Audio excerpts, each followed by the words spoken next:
evening, and welcome to our little corner of the galaxy that we call the Sheen Center. I'm David DeSerto, and I am a proud Star Wars fanboy. So, do we have any other Star Wars fans here tonight?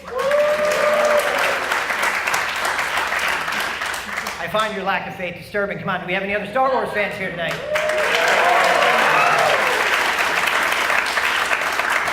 Do we have any fans of the Order of Preachers here tonight? Well, you're in luck, because we got both tonight. Let's bring out our guests. First, we have Father John Maria Devaney. He hosts the weekly Sirius XM program, Word to Life. He was ordained to the priesthood in 2015. Father John entered the Order of Preachers in 2008 as a member of the province of St. Joseph. He is currently assigned to the Priory of St. Vincent Ferrer right here in New York City, where he is staff chaplain and ethicist for the Dominican Friars Healthcare Ministry of New York. During his years of theological study, Father John earned degrees from the Pontifical Faculty of the Immaculate Conception at the Dominican House of Studies in Washington, D.C. Prior to that, he earned a BA from Emerson College and worked for 15 years as a disc jockey in New Jersey, Boston, and Los Angeles, in addition to his work in concert and musical festival producing. Please welcome Father John.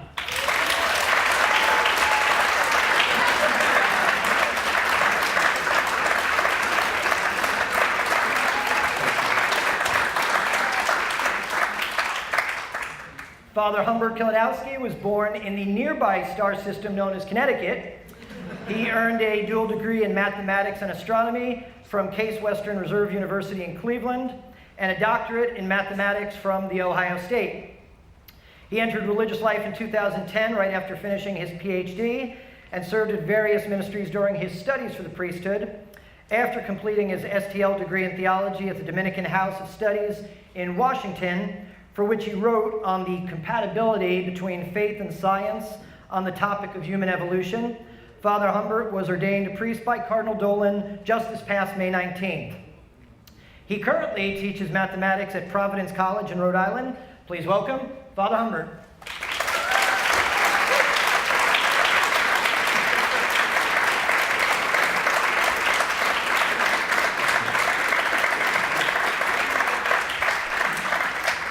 These are not the friars we're looking for, so you can, thank you very much, thank you. Okay, so let's get started. All right. We're going to start off with an easy one because you both have somewhat ethical backgrounds, so let's start off with, okay, did Han shoot first? Yes, he did. He did, okay, now that we got that out of the way, how about you, Father John? I second that. You second that. All right. You know, talking about this movie, it's for a lot of people, including myself, it's more than just a movie. C.S. Lewis once said that reading George MacDonald and his fantasy works baptized his imagination. That was the term that he used. Now, I'm going to date myself and say that I saw Star Wars when it first came out in 1977. You're the mathematician. You can do the math if you want. But, you know, I don't know if I classify that experience as a baptism, but it certainly was a transformative experience. As a little boy, I was transported to a galaxy far, far away, and I don't know if I've ever fully returned. So, can you talk a little bit about your first experiences with Star Wars, and maybe just very briefly, the power of story in general? Father Humbert, let's start with you. Sure. So, my first exposure to Star Wars, actually, as a child, I had this toy with a picture of Wicket the Ewok on it. So that was an odd introduction to the franchise. But when I was 10 years old, I saw The Empire Strikes Back on TV with my family for the first time. And after that, the story was so compelling, we had to watch the other two. So I actually first saw them out of order. Okay. Which is odd, because the big reveal, you know, it just doesn't make sense that way. But for some reason, I was able to piece it all together. And became a big fan during my teenage years. My freshman year in high school was the year that the special edition came out, and that's when I was very much immersed in it. I was a card-carrying fanboy, subscribed to Star Wars Insider. I was looking for all these different updates on the prequels as they were being filmed and edited, and yeah, and even now I still very much look forward to the release of Episode 9. to complete the whole story. And it's not just a story, but also it's like building a world. It draws you into its own world. So He's created his own mythology, but definitely world building. Father John? Oh, I probably have to say like kids' toys, the toys at my friend's house and stuff. I think I remember seeing probably like either the first movie or the second movie like on like channel 6 or 7. There were only 12 channels back then, before cable. And then, believe it or not, I think it was, but my clearest memory would be seeing Return of the Jedi on VHS at a big family party where they put the kids in a room, and it was this new thing, oh, we rented a movie for you. So, and back then you used to have to wait like a couple of years before things would get released on VHS. So I remember us watching Return of the Jedi, it must have been 85, on VHS, and that was probably my first Star Wars memory. Yeah. Wonderful. Well, central to the Star Wars mythology, speaking of world building, is this whole concept of the Force. So in preparing for writing the first movie, George Lucas said that he read over 50 books about different world religions. And he really tried to, it's really a distillation from a lot of different traditions, but obviously a lot of what comes across is somewhat of a sort of an Eastern mysticism, a pantheism. Can you talk a little bit about that? Sure. So the notion of the Force as this sort of life force that's created by living things, like Yoda says, life creates it, how it binds the universe together. This is what's often called pantheism, the idea that God is nature and that they're equal to one another. And that's, I mean, many Eastern mysticisms, like also like Native American religions are based on that same idea. But monotheism, like a Judeo-Christian monotheism, is completely different from that because it has a God who is completely transcendent, who is completely other to creation. So this idea of the Force as, say, a world soul, that actually comes from the Stoics as well. So it's not only the Eastern mysticism, but also the ancient Greek tradition of Stoicism very much comes into play. The interesting thing, too, he says, he taps Luke on the shoulder and he goes, this crude matter. Right. But, you know, for the Judeo-Catholic understanding that there's a creator, like, so there had to be a first cause. There had to be something that set everything in motion. That's why, like, a lot of people don't know, but the Big Bang Theory was created by a Catholic priest in Belgium in the 1950s. So that, you know, out of nothing, ex nihilo would be the Latin for that. That we are the goodness of matter, the goodness of creation. So that human beings, and we can say that there is a soul in a way, and even in animals, and we can say there's a soul in all living things, but this is where it sets the human being above all the other creation, all the other matter, is that we have like the immortal soul. And that we are a combination of body and soul, that we're meant to be together. We're not just like ghosts in the machine. Right, not like just the luminous being stuck in crude matter. Right? Well, that's almost how, you know, that's really, it speaks more to almost like a Gnostic dualism, right, where, you know, matter is evil, and it's really the spirit that matters. And certainly the church has wrestled with that through various heresies throughout its history. Right, it's even how the Dominicans were founded. We were responding to the 12th and 13th century version of that. The Albigensians. The Albigensians, of course, yeah. It's gone through so many different phases: Gnosticism, Manichaeism, Albigensianism, and even now you see it in the idea of people who claim to be spiritual but not religious. Because you think about it, we're created for acts, you know, not just to be spirits. That's the goodness of matter. Yeah. Sure, and it's obviously the pivotal, or the paramount of that is the sense of the incarnation, which it actually, God became one with his creation, or I should say, took on human flesh. Took on human flesh. Right. Now, we joked in the opening about the Dominicans dressing like Jedis, and we even had some fun in our promotions. We had photos of Jesuits and Dominicans next to each other. And when we've done that, we've heard from several Dominicans saying, you know, I run into that all the time, where kids will come up to me and ask me, are you a Jedi? We actually had an example here several years back where we were hosting another event, and a friend of one of our staff workers brought a non-Catholic friend with him to the event. And when the Dominican came on stage in his habit, he says, that's what I love about Catholics, you have Jedi. And it was, you know. But Father Humbert, you even wrote an article that started out with an anecdote of your own, about a child approaching you and asking you about your robes. But then the article really goes on to explain the critical differences beyond the surface trappings, most notably about the difference, about two key understandings with sort of in the Star Wars world with Jedi and in the Catholic understanding of emotions and passions and sufferings. But let's first talk about the component about their view on passions and feelings, that you have to really suppress all those. How does that understood through a Catholic lens? Well, the idea that passions are to be avoided, that they're to be suppressed, the Catholic view is actually, this is unhealthy, that we have these emotions. These are part of us. These are emotions or affections or passions, as they're called sort of interchangeably. But the Dominican tradition with St. Thomas Aquinas refers to them as passions because they're things that affect us, things that happen to us. And the point of human actions is to be virtuous, to master the passions, to not just overcome them, but to harness them, to use them well for good. Like, we were talking about this backstage, how when the rebels rebel fighters are going into battle to take down the Death Star, they probably they're animated by the passion of audacity and even anger and even hatred for the empire. These are things that they harness to do something very good. So actually, that our emotions or our passions, can they be good to spur us on to virtue, or vice, the opposite? So, of course, the mean is always in the middle, too. Yeah, so the passions, by themselves, they're neutral. They're not good in themselves, they're not evil in themselves, but what's good or evil is what we do with them. So often they can lead us into sin. And what the Jedi are talking about here with Anakin, he has this emotional attachment to his mother.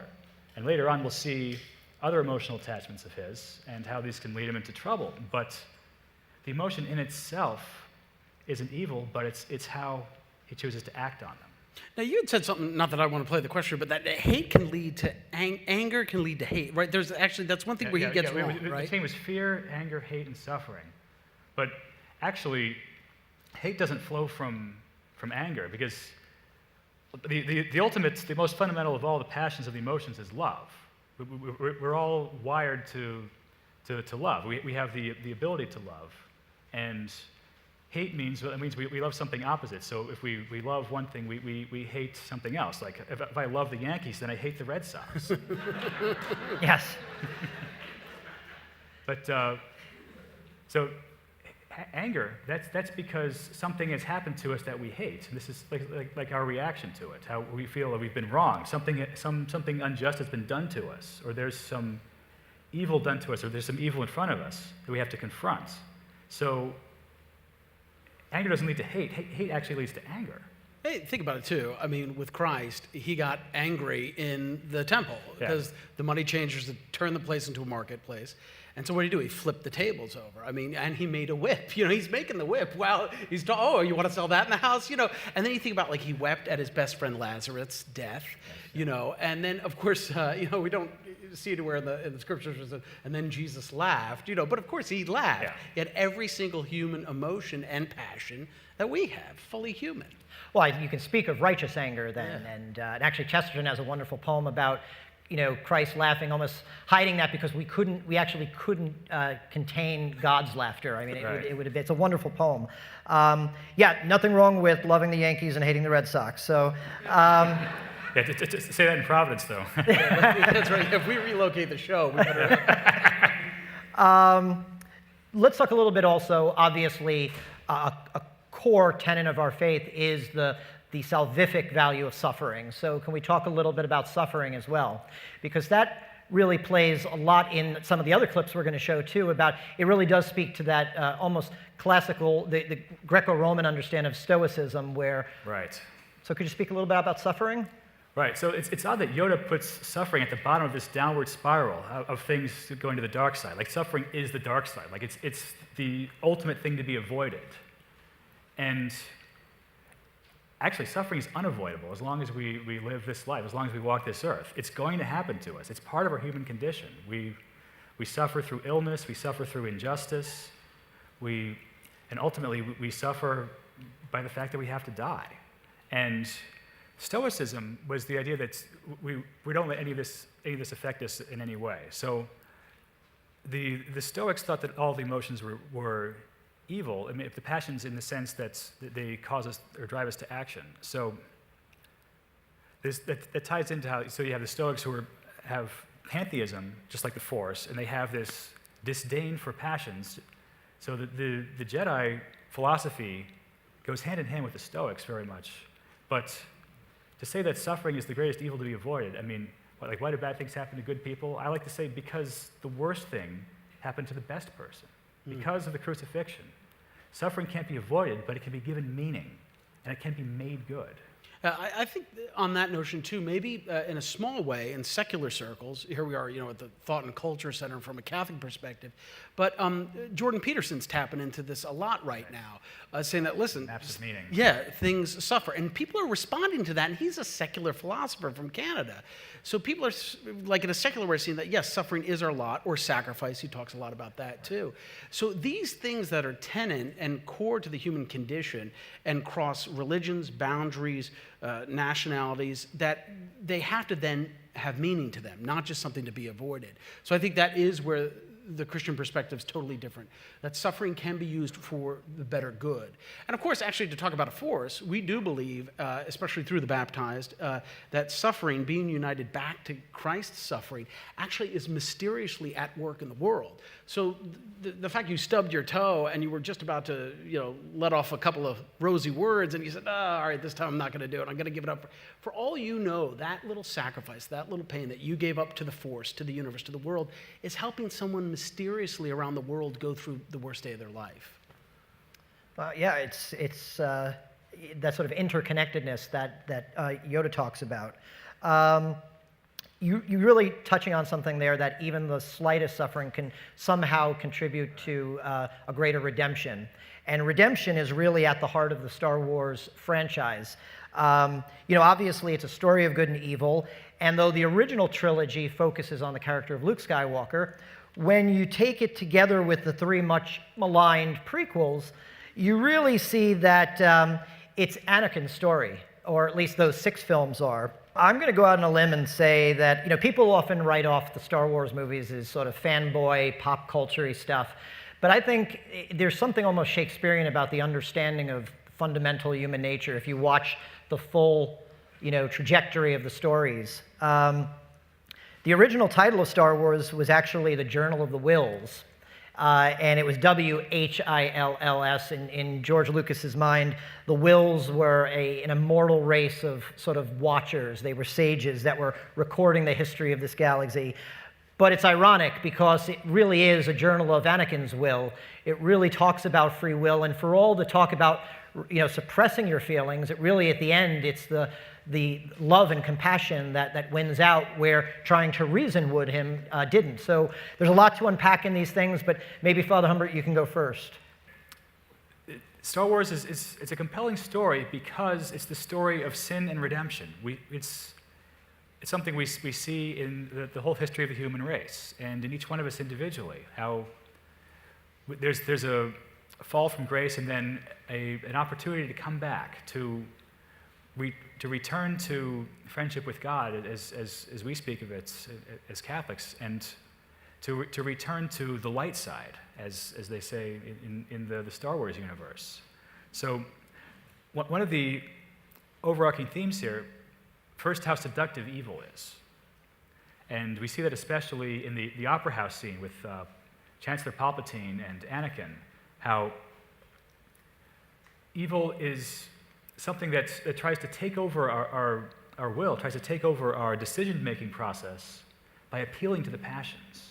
So Palpatine is able to sense in Anakin this emotional attachment to Padme, even though Anakin hasn't talked about this to anyone. I mean, he's supposed to be celibate, right? But he senses this emotional attachment and is able to play on it, just like Satan in the Garden of Eden appealed to how this fruit on the forbidden tree was pleasing to the eye and good for food. No, it's funny too, because the whole arc, as you said, and I'm glad you put it that way. You said that to us just before we came out. And when you approached us originally, like late spring, to be the follow-up to the Jesuits, I had visions of, I'm going to have plenty of time this summer to binge watch, the whole series, right? So thank God for YouTube, 27 minutes, all Star Wars in 7. So this week, I got to see the whole thing in 27 minutes again. And what struck me unbelievably was, forget Luke Skywalker, the whole heart of the story, especially with the continuation of the three movies, the prequels, it's about Anakin Skywalker and Darth Vader. I mean, that's it. I mean, we like Luke and Han and all this other, but when you watch the whole trajectory like this in one sitting of the story of how Anakin Skywalker is moved, how he kind of sells his soul almost to the Satan character, the Emperor. That Faustian bargain in that scene. Yeah. Which is odd, because I saw that scene recently for the first time since becoming a Dominican, and it's a perversion of religious profession. That's a good point. No, because the Jesuits, Dominicans, religious sisters, we make vows to our superior, to God, through our superiors. It's true. Usually the superior is sitting, and you accept. We're kneeling. We place our hands in our superior's hands, and we say, I promise obedience to you and to your successors. So Anakin's saying, I vow my life to your teachings. But oddly enough, Palpatine is not sitting, he's standing. So Palpatine's lording over him. And then the Palpatine character, which struck me too, was like, you always think, especially as a little kid, Darth Vader's the bad guy, Darth Vader's the bad guy. But he's really Darth Vader is the human pawn of the Emperor. And if you think about it, that, like Satan likes to use us as pawns in his scheming and his trickery, but yet what remains throughout, and that's the coolest thing when they're on Endor, he goes, I still see the good in you. And what does Padma say? I see the good in you. So the goodness, if we believe actually in the Judeo-Christian tradition, the Imago Dei, that's the Latin, right? That the goodness of God rings through each and every human being despite how their passions move them to virtue or vice. And that was, I think, the coolest thing to take away from spending time to see how it is a story really of Darth Vader's redemption. Yeah, I mean, it's not a perfect analogy. Obviously, there's a lot in the franchise that is, at odds or different than the Christian Catholic understanding of reality. But there really are very strong resonances in that story of fall from grace and redemption. And particularly in Anakin, you could almost summarize it, I think it was St. Bernard of Clairvaux who said that the road to hell is paved with good intentions. And you realize that, to your point, the Emperor is really playing on Anakin's, good intentions to save someone that he loves.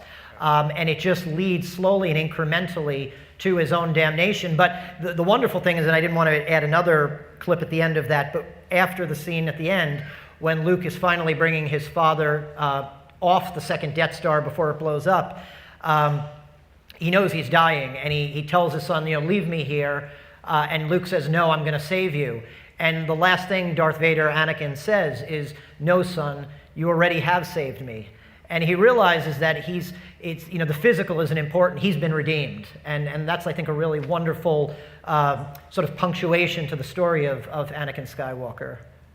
Yeah, because he falls because of this emotional appeal, but also his attachment to his son is what ultimately brings him back. And it's because, as Padme recognized, as Luke recognized, there was still good in him. He's not completely given over to evil. He's not become an evil person, because evil's ultimately not a thing. Evil is a privation, as we say in the Thomistic tradition. It's a lack of something. It's a lack of goodness. It means that if we do something evil, that means we're doing something that's not ordered to its proper end, to its proper purpose. Because we always believe that human beings always choose the good. So you think that by stealing from your employer is actually good because, it's helping you get out of debt, you're going to feed your family, and you're going to just get that little edge ahead. But the evil is not like incarnate of itself. It's the fact that it's the lack of the good. Well, what would be the good in this situation? Maybe going to your boss and saying, hey, I could use a loan, or I could use an advance, instead of trying to work it out where you have the privation of what would have been a good. So it's very important to realize that evil's not incarnate. Sure, and what I think is so good about even the new films that come out is when the manifestation of evil, the emperor is destroyed at the end. It really doesn't destroy evil, because a few decades later, now the First Order is back. And I think it really shows the reality of that it's not a Pelagian understanding of evil that we can end it on our own. Evil will always be there until the final defeat of evil. It's kind of cyclical. Now we have a whole new generation of characters in this universe who are tempted by the same temptations that these characters went through. So I think that's interesting. There's a quote from George Lucas. I want to read it, and maybe you could both share your thoughts. He's talking about his understanding of Anakin's fall, and this is what he said. The problem that Anakin has in this whole thing is that he has a hard time letting go of things, as he sought more and more power to try and change people's fate so that they're always the way he wants them. That greed goes on from trying to save something or someone you love to trying to control the whole universe. And it's that idea of that intoxication of power. At first it may be a very valid desire to save someone, but you almost become tempted always for more and more power. Can you talk a little bit about that or your thoughts about that? Yeah, well, power corrupts, and absolute power corrupts absolutely. And once we get the idea that we think we can control our world around us, then we end up trying to control every single aspect of our lives. And I think that's one of the major problems facing society today. We want to have control over everything. Our technology has advanced to the point where we try to become masters of nature and masters of our own existence, and we even try to define our own existence, and that ultimately leads to disappointment, because we run into someone else's existence, someone else's will and desire to control, and not everybody can win out. Well, that kind of speaks to the famous or infamous line from the late Supreme Court Justice Anthony Kennedy, when he said, the right to define one's own concept of existence, of meaning, of the universe. I mean, it's a pretty big right there to define your own existence of reality. Want to move on a little bit. Much has been made, particularly in the recent films, of this whole concept of the graying of the Force. In the original films, there really was a clear, or a more clear demarcation between the light side and the dark side. The new movies have kind of moved into a more graying of the Force, where it's more important, rather than eliminating evil, it's finding a balance between good and evil, which is certainly in conflict with the Christian Catholic understanding of good and evil. But also this relativizing of the truth. The first film, obviously, it told Luke that his father had been killed by Darth Vader, and he finds out in the second film that Darth Vader is his father. Is this Plato's noble lie, or is this sort of a Sith-worthy spin? What's your take? Okay. It's definitely a Sith-worthy spin, but this whole idea of relativism that we see with Obi-Wan here and with the Jedi throughout the prequel trilogy speaks to how they're unable to recognize evil within their midst. They can't tell that this man who was a senator, now chancellor, and now has visions of becoming emperor, is actually a Sith Lord. So by relativizing the truth, they also relativize good and evil. They're unable to recognize the evil in their midst. Now, some of this may be, let's say, Obi-Wan's trying to remember things that happened decades ago. And sometimes the limitations of our human memory can cloud our vision of the truth. But here, he's actually deceiving Luke in saying that, by saying that Vader had murdered his father. Well, he tries to explain it like, oh, well, the good man who was Anakin died at that moment. So he has to sort of stretch what actually happened into trying to present it in a more sanitized way. But in doing so, he's actually deceiving the man who is trying to bring to follow him. But Father John, isn't that really what is at the core problem of a lot of modern culture, that everyone is told truth is a certain point of view. Whatever you think truth is, that's what it is for you. It's your truth. Yeah, actually, Pope Benedict XVI, or Pope Emeritus, called it that we now currently the greatest crisis that the West, meaning Europe, North America, faces is the dictatorship, he called it, of moral relativism, or the dictatorship of relativism. So yeah, if there is not universal truths, and as we might even say from the philosophical world, first principles we all agree on and then work from there out, then everybody ends up having their own truth. So you even kind of see there's a repugnance for a moment there in Luke where he's kind of taken aback for a moment. And one of the reasons we can explain his initial repugnance from the Catholic philosophical perspective is we do believe everybody has the natural law within their hearts. So all man, all women, everybody in the world has, God has already put in us and the natural law. Yeah, there's a basic sense of right and wrong that's based on our human condition, based on human nature. Sure, that has to remain always, and that always transcends times, religions, societies, cultures. Because a lot of people will end up saying, well, if your truth is in your culture that these people can't do this or that person can't do that, but over here, their truth is that those people can do that and those people can do this. Then all of a sudden there's no connection, there's no unifying force, if you will. But we see that with the natural law, and then through God's revelation to the Jews, and then through the Messiah, through Christ, that consistency can remain, and that will then keep us on a straight path versus everyone's own little truth bubbles, which what happens? We get isolated then, and we're not built for isolation. Right. It speaks to St. Thomas Aquinas' definition, which he gets from Aristotle, of truth as being something in the mind, something in the intellect, which means it's how the intellect conforms to reality.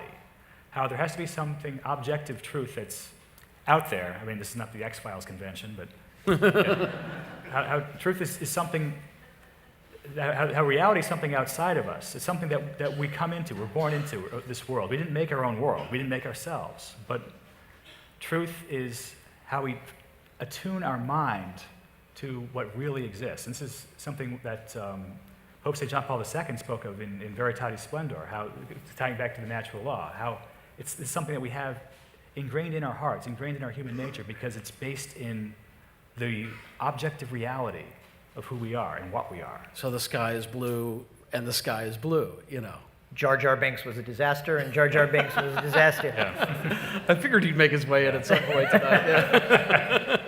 It's really a call to adventure, and we can talk about that hero's journey, which was so influential in George Lucas's he was grounded in that as he was coming up with the idea. It's the hero's journey. And not just to exotic worlds and to space battles, but really it's a moral adventure, a call to join something bigger than your own selfish desires, and to take those first steps, as Obi-Wan Kenobi says to Luke, into a larger world. We live in such a narrow world. We live in such, a flat land where we're only trained from such early ages to worry about the practical and the utilitarian. And what is essentially Christianity but a call? Christ's first word to the first apostles were, "Come and follow me," come and see. And that call to that larger life, that bigger life. So can you talk a little bit about, obviously Star Wars is not Christianity, but storytelling works in metaphor and allegory.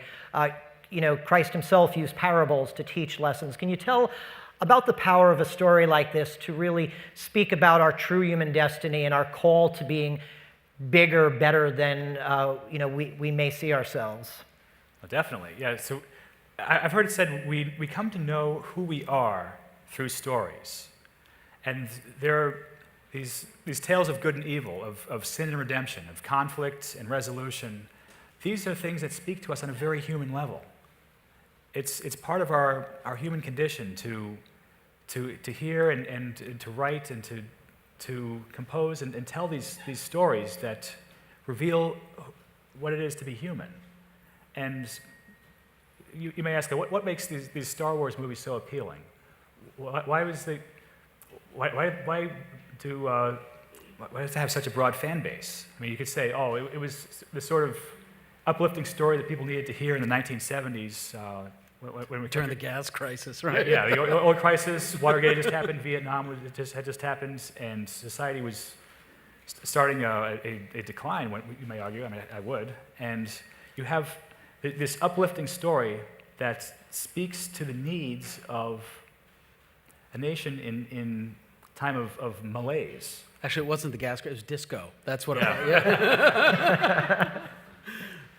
But more than that, like I was born after the first two films were released, and how did I become a fan? Because it doesn't speak to just a certain place and time. It speaks to us on the most basic human level, because it tells us the story of adventure, the story of being called from some ordinary existence, and to have this encounter with the supernatural that transforms our lives and gives us this gift from on high that enables us to improve the lives of those around us.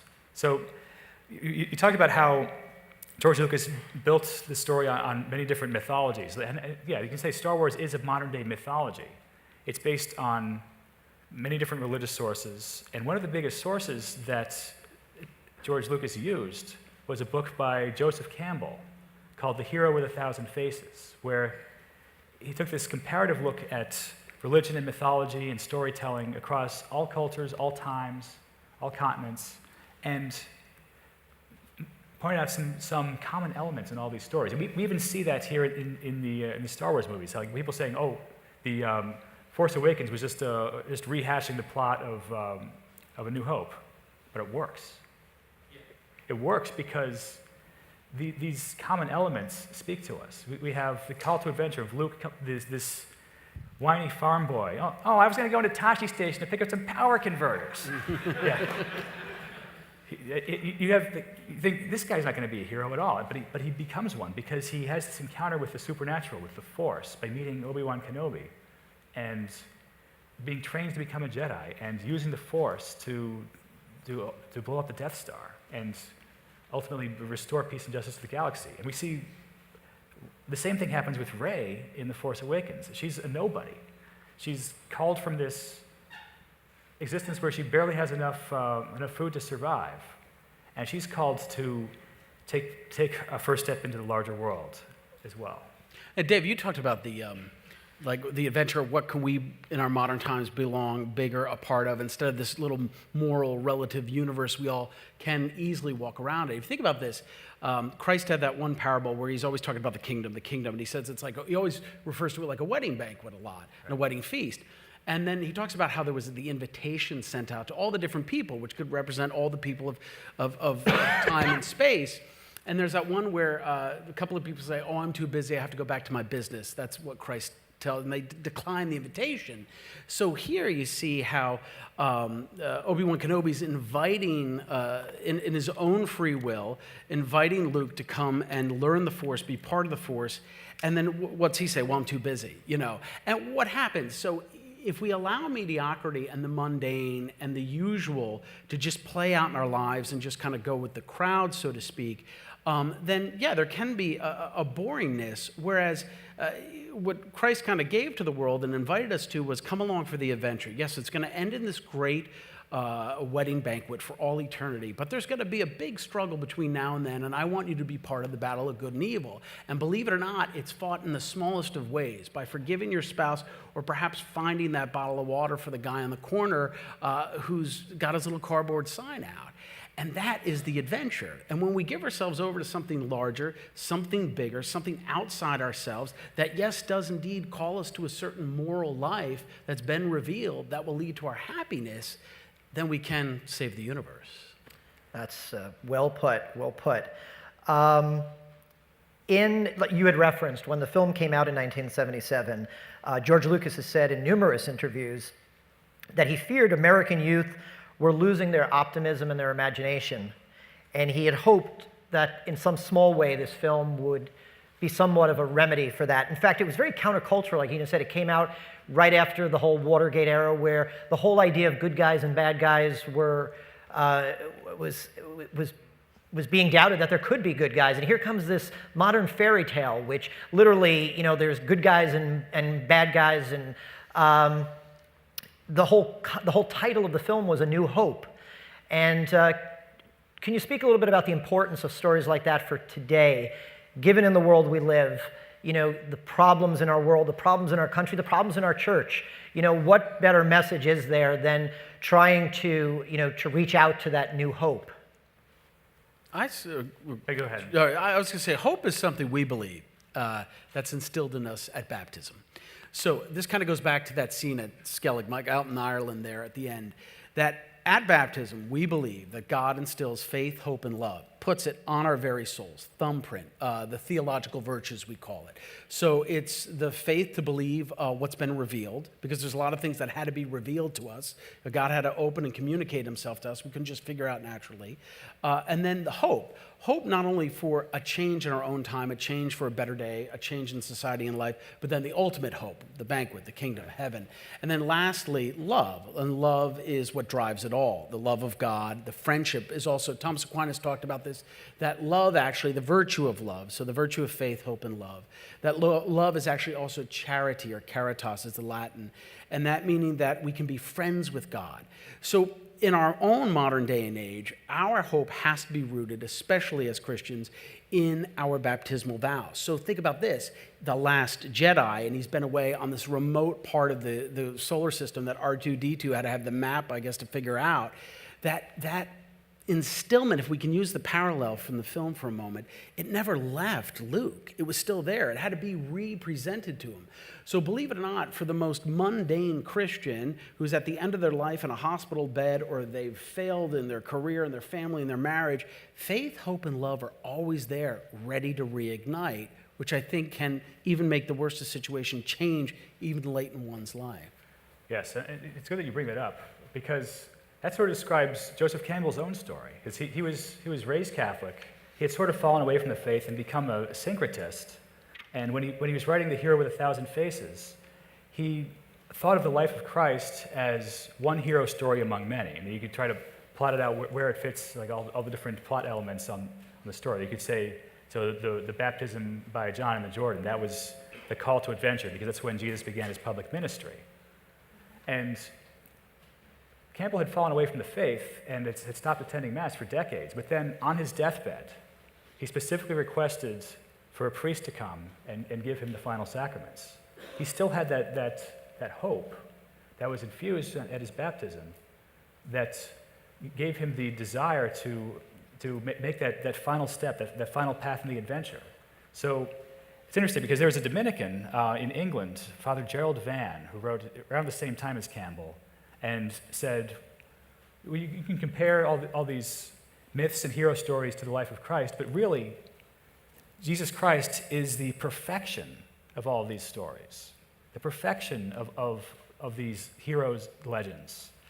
And all these stories, all these mythologies, even Star Wars itself, can be used as preparation for the gospel. Like you go to a Star Wars convention and come dressed in guys are really We're going to get a new assignment, I think, after this summer. We got to get agents, too. So, yeah, you're going to be apostles to the geeks, right? Yeah, well,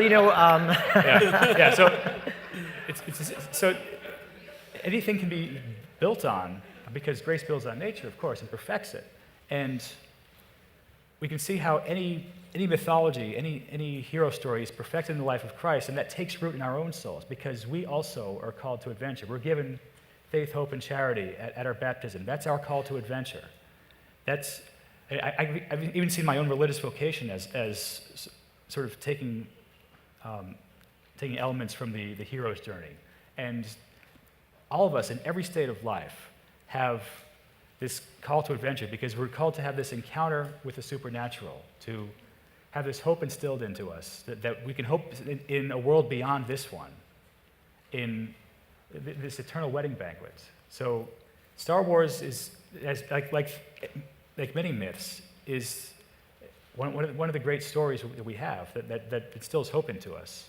But it prepares us for to be called to be Christian disciples, to take part as characters in the greatest story ever told. Well, the actual original trilogy ends with somewhat of a banquet, the Ewok banquet. So, yeah, there you go. But I like that, apostle to the geeks. I think you have a future with that one.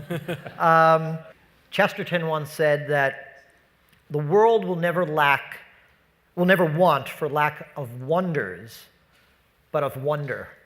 And I think that idea of that we've lost the capacity to really wonder, we've lost that real sense of mystery. Mystery is written off as that stuff that's not real. And a Dominican once told me that a mystery is not something that you can't know anything about. It's just something that you can't know everything about. Can you talk a little bit about the importance of mystery, how stories like Star Wars really help us wrap our head around mystery? When I was in graduate school at The Ohio State University, there was a priest who was the pastor of the nearby parish who always liked to say in his homilies to the students, "You think you know everything? I want you to stand in front of that library on campus." And our library was 11 stories tall. And he would say, "Stand in front of that library and take a look at all these books, all these things, and see how much you don't know." Yeah, it's humbling. I think in The Discarded Image, which was a book that C.S. Lewis wrote about the whole medieval understanding of the cosmos, in the introduction, I think he says 2 times that everyone should, on a regular basis, take a walk and just look up at the sky. Yeah. And that's really keeps you grounded. Father John? Yeah, actually, speaking of mystery, I'll give you a great, ironic story about modern science, modern thought, secularism maybe, and even an answer of mystery. So I do work at SiriusXM on the Catholic channel. I do a radio show there. And I was in the lobby 3 years ago, right around now. It was September of 16, maybe 2 years ago now, maybe September of 15. And Dr. Neil deGrasse Tyson was doing his radio show, and the lobby at SiriusXM is hilarious because you have people dressed like us for the Catholic channel. Then you have like Alice Cooper coming out, or guys from Kiss, and then you have some sports star, and you have all these different channels under the same roof. It's actually quite amazing. Like the Mos Eisley Cantina. Oh, yeah. Yeah, exactly. And believe it or not, too, actually, now I think about it, I was sitting in a chair like this, checking my phone, and Mark Hamill was in. This is a side note for a moment. And he walked by, and he had a big bodyguard. I was like, why does Mark Hamill need a big bodyguard? But anyway, so Dr. Neil deGrasse Tyson was in the lobby, and I was walking in. And he came right up to me, and he said, "Hey, Father, how you doing?" I said, "Oh, nice to meet you, Doctor." And so I said without missing a beat, Aristotle still matters. So Aristotle we study, and we hold this very high in Western and Catholic thought and philosophy, is his study of nature. Aristotle's physics, we call it, right, or his cosmology. So I said to Dr. Tyson, I said, "Listen, Aristotle still matters." And he goes, "Oh, Father, that's antiquated stuff for another time and space." I said, "Yeah, but you can't have the big thing that Aristotle contributed of many is you can't have an unending series of causes. Meaning you either got to have a train pulling you or a caboose pulling you. You can't just have this unending series of causes." So he goes, "Oh, but then this and that," and he talked about a couple other things. And I said, "Yeah, man, but Doctor, who struck the match, right? Who started this all?" And without missing a beat, he goes, "That's part of the mysterious." So even a guy like him, who's like our pop culture science reference, and you hear him on all the talk shows and stuff, and knows that there are things we can't explain. And we have to have part of the mystery, the awe, the wonder, as you spoke about. I think the biggest thing that we need to work on as a culture is if we can restore innocence. Look at the innocence of little Anakin in front of the whole Jedi Council there. It's a bright scene. There's lots of light. It's not one of the darker scenes. Everyone's got a peaceful countenance about them. And if we can be restoring innocence, not only in our families, in our church, restoring innocence even in our lives as adults, maybe if we've been scarred by the culture, then God and Christ in his mercy can restore that innocence every time. Then the mystery and the wonder can propel us forward. Well, I'm not going to add anything to that.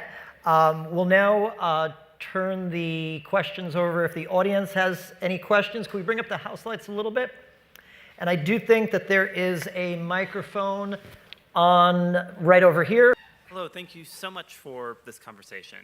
I was wondering if you guys had any thoughts about the way Luke Skywalker's arc continues into The Last Jedi, where he seems to have a kind of need for redemption of his own, but reaches a place of perhaps apotheosis. What do you think of the way the new stories have kind of brought forward the story of Luke Skywalker? Well, truth be told, I only saw that 27-minute version, so I didn't see The Last Jedi. I can't lie to you, I'm a priest. But if truth I is a had certain- seen, no, I think talking about like maybe to inject kind of the current state of affairs. If they're going to inject a cynicism into it, into the plot line or into the character development, then okay, where are they going to take it? Where's it going to end? Because everything has to work for an end. See, this is very important. Yeah. We'll have to book this for another occasion. Maybe the Franciscans. They'll be like the little Ewoks in their brown hats. So right, the Sheen Center. Yeah. We'll get the Franciscans with their ZZ Top beards. The guys will come down for the Bronx. That's your number 3. The Franciscans. We need a trilogy. It won't be the Dominicans Strike Back. It'll be the Franciscans show up. To clean up the Dominicans and the Jesuits. Yeah. No, but thank you. I paid that guy $20 to laugh that. That being said, okay, so to be realistic in where the franchise is, in where we find itself, because this is a great line, actually. I don't know who's it accredited to, but you can look at a society's. Oh, Fulton Sheen said this. Actually, hello, and I did that. No, this is true. He really said this. It's coming to me now. But you can tell a society's philosophy by its art. By its art it creates, yeah. And here we are. So our current generation of filmmakers, our current generation of story writers, our current generation of actors, where is our philosophy now? So our art currently, art culture, if you will, our thought, where is it reflecting our philosophy? So when we see the cynicism in our entertainment, we see cynicism in our politics, we see cynicism in our marketplaces and our jobs, then our art's going to reflect that too. So then how do we go back, we talked about a little while ago, to restore hope, to restore innocence. And that's our challenge. Yeah. Let's move on to our last question. Hello. So I'd like to ask you guys to talk about canonical versus apocryphal versus debatable, because we opened with the question of whether or not Han shot first. And we also opened with a reference to the holiday special in the credits. And if you start talking about Star Wars, you're dealing with the cartoons, the holiday special, fan fiction, and having an evening of talking about the truth of the story. Which story are we talking about? And how do you explore that? Well, I'd like to say I was glad I never got too much into the expanded universe, because that's essentially become the Star Wars equivalent of the Gnostic Gospels. It's like some extra information that people who are in the know would read. I did play the customizable card game for years in high school, so that was sort of based on that. But again, a lot of the expanded universe, of course, was thrown out with the Walt Disney. Yes. Yeah, I heard that. I just learned this week while I was doing preparation for tonight, that Jabba the Hutt, I can identify with Jabba the Hutt, is the thing. So is that he had a tattoo in like the cartoon thing, and then there's this whole theory of now what the tattoo means and how is it related in Huttese or whatever his family line is. But I guess it goes back to then what's the essence of the story and what we've kept. And actually, in a small way, by looking at everything from this perspective or top of the mountain, we've been able to go for the essence. And what's the essence of something? It's isness, if you will. And we believe in Judeo-Catholic thought that, just to give it back to a theological reference, God's essence is also his existence. So we think about God, and God is at the same time. Whereas when something in the material world, let's say a red Fuji apple, right? So we can think about Fuji apple in our head, and we know the essence of a Fuji apple. But until we see its actual existence in front of us, we can't combine the two. But with God, the essence and the existence are there at the same time. So tonight, I think what we've been able to do, yes, with some of the sidebars, but really go for the essence of Star Wars. Great. Well, you brought us right back to where I wanted to be, and really speaking about the essence. We've quoted Chesterton several times, and he usually cuts to the essence of things in a very poetic way. He's talking about dragons in this quote, but I'm going to paraphrase it slightly for the topic tonight. And I think what these stories do is they don't teach us that Sith Lords exist, but they teach us that Sith Lords can be defeated. And I think that's really the essence of all well-done storytelling. We've talked about hope being at the end of the story, and We are in this cynical age. And there's another author who also was masterful at creating worlds and mythology, who had a very strong grounding in his Catholic faith, and that was obviously J.R.R. Tolkien. And, you know, we talk about a new hope, and there's this line from Lord of the Rings that really calls to mind probably my favorite image from the entire Star Wars universe. It's that image of that young farm boy in the first movie where he's on the dune and he's just looking out at the suns, because I think everybody can relate to that. Whether you're being called to some adventure or whether you're just called to being something bigger in your own life. I think that's really what resonated with me the most. And this is a line from Lord of the Rings. It says, and he's talking about the character Sam, who is somewhat of a Luke Skywalker in the Lord of the Rings trilogy, is about to be overcome by just the darkness of everything, the darkness of the evil that seems to have the upper hand. And he said, "Above all shadows rides the sun, and stars forever dwell. I will not say the day is done, nor bid the stars farewell." So, unfortunately, we do have to bid farewell to our two guests tonight. There's a few thank yous. I obviously want to thank Father John and Father Humbert. One more special thank you to, I don't know where he is, but my son Brogan. He's with us all day today, and he is the brightest star in my galaxy, so thank you, Brogan. I love you. Thank you all for coming. Have a great night.